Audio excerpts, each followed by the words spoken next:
ஒரு ஹஸ்பண்ட் தன் ஒய்ஃபோட ட்ரெஸ்ல பாம்போட ஸ்கின் இருக்கிறத பார்த்துட்டு பயங்கரமா ஷாக் ஆயிடுறான். இதை பார்க்கக்கூடிய ஒய்ஃபும் வந்துட்டு ஷாக் ஆக இப்போ அவளை சமாதானப்படுத்திட்டு வீட்டை க்ளீன் பண்ணுறதுக்காக ஆட்களை வர சொல்லிட்டு ஆஃபீஸ்க்கு போயிடுறானா. ஆஃபீஸில் அவனுடைய ஃப்ரெண்டோ வந்துட்டு எனக்கு இன்னமும் உன்னுடைய ஒய்ஃப் தான் வந்துட்டு ஒரு பாம்பா இருப்பாளோ அப்படின்ற சந்தேகம் இருக்கு அப்படின்னு சொல்றானா. இதை கேட்டுட்டு ஹீரோவோ பயங்கரமா ஷாக் ஆயிடுறான். ஃப்ரெண்டோ என்னுடைய ஃபேமிலி வந்துட்டு காலகாலமாக வந்து கெட்ட பாம்புகளை வந்து பிடிக்கிறது, அது வந்து அழிக்கிறது, இந்த மாதிரி வேலை தான் பார்த்துட்டு இருக்கோமா. உன்னுடைய ஒய்ஃப் மேலே பாம்போட வாடை அடிக்கிறத நான் நிறைய தடவை நோட் பண்ணியிருக்கேன் அப்படின்னு சொல்கிறானா. இதை கேட்குற ஹீரோவோ ஃபஸ்ட்டு ஷாக் ஆனாலும் அதுக்கு பிறகு ஃப்ரெண்டு வந்துட்டு ஒரு அழகான ஒய்ஃபை நம்ம கல்யாணம் பண்ணியிருக்கோம் அப்படின்ற பொறாமையில தான் இந்த மாதிரிலாம் பேசுகிறான் அப்படின்னு சொல்லிட்டு அவனை சத்தம் போட்டு போயிடுறான். இப்போ வீடை வந்து க்ளீன் பண்ணுறதுக்காக வந்தவங்க உங்கள் பெட்டுக்கு அடியில் ஏகப்பட்ட பாம்புகள் இருக்குது அப்படின்னு சொல்லிட்டு அதை ஃபோட்டோ எடுத்து அவனுக்கு அமுச்சு விடுறாங்களா. இதை பார்த்துட்டு ஹீரோ பயங்கரமாக ஷாக் ஆயிடுறான்.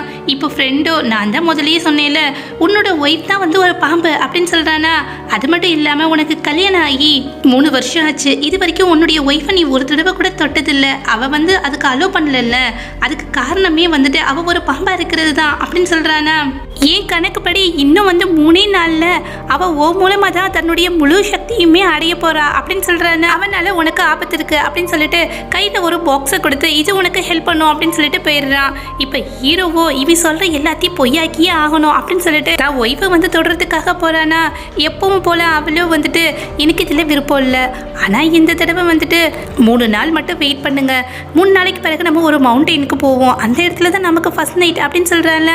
ஒய்ஃப் போனதுக்கு பிறகு அந்த மவுண்டெயினை பற்றி வந்து சர்ச் பண்ணி பார்க்குறான். அது ஒன்றும் ஃபேமஸான டூரிஸ்ட் பிளேஸ் கிடையாது, அது மட்டும் இல்லாமல் அந்த இடத்துல ஏகப்பட்ட பாம்புகள் இருக்குது அப்படிங்கிற மாதிரி நியூஸை பார்த்துட்டு ஒரு பக்கம் ஷாக் ஆனாலும் வேறு வழி இல்லாமல் ஒய்ஃபோட அந்த மவுண்டெயினுக்கு போயிடுறான்.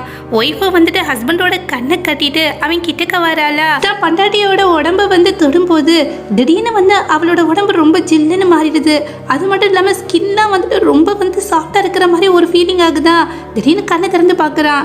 அவளை வந்துட்டு நார்மலாக உட்காந்துட்டு இருக்காள. அவனுக்கும் பயத்தில் பேச்சே வரல. வேகமாக பாத்ரூம்க்கு போய் தான் ஃப்ரெண்டு கொடுத்து அந்த பாக்ஸை ஓப்பன் பண்ணி பார்க்குறானா. அதில் பவுடர் மாதிரி இருக்குது, அதை கொண்டுட்டு வந்து தான் ஒய்ஃப் குடிக்கக்கூடிய ட்ரிங்க்ஸில் வந்து கலந்துடுறான். எப்படியோ இன்னைக்கு வந்து உண்மை தெரிஞ்சு போகும், இப்போ வந்து ஒரு பொண்ணா இல்லைன்னா பாம்பான்னு கண்டுபிடிச்சிடலாம் அப்படின்னு அதை வந்து அவளை குடிக்க சொல்ல கொஞ்ச நேரத்துலேயே வந்து எனக்கு வந்து என்னத்திடா வந்து குடிக்கிறதுக்காக கொடுத்த அப்படின்னு சொல்லிட்டு வேற ஒரு குரல்ல பேசிட்டு இருக்காளா. பாம்பா மாறிட்டு இருக்க தன்னுடைய ஒய்ஃபை பார்த்துட்டு பயத்தில் உறைஞ்சு போயிடுறான். ரைட்டு இருந்தா ஊருக்கு இல்லைன்னா சாமிக்கு. என்னடா அங்க சத்தம்? இந்த கிளம்பிட்டா கிளம்பி